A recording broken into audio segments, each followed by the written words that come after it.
যত দোয়া আপনি করেছেন সব কবুল, সব অল অফ ইউর দোয়াজ আর অ্যাকসেপ্টেড, সব কবুল হয়েছে আল্লাহর কসম। অনেকে বলবে হুজুর এটা আবার কি কইলেন, এতক্ষণ তো ভালোই কইতেছিলেন। সব দোয়া আবার কবুল হয় কেমনে? আমি তো জীবনে কত কিছু চাইলাম, কত কিছুই তো পাই নাই। আছে না এরকম?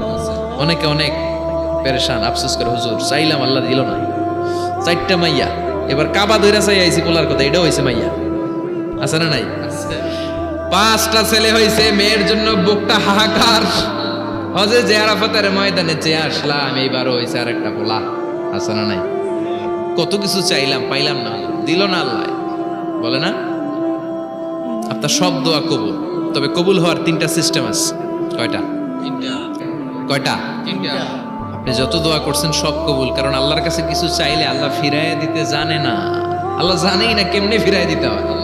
সুবহানাল্লাহ কোন চাওয়া মাত্রই আল্লাহ বলে অ্যাকসেপ্টেড, যা কবুল, দিব দিব না এটা বলতে জানে না, চাওয়া মাত্রই বলে দিব। 3 সিস্টেম। নাম্বার 1, আপনি আল্লাহর কাছে দোয়া করলেন, চাইলেন, আল্লাহ বলে দিব, বলেই তিনি দিয়ে দেন আর আপনি খুশি হয়ে যান, পেয়ে গেলেন।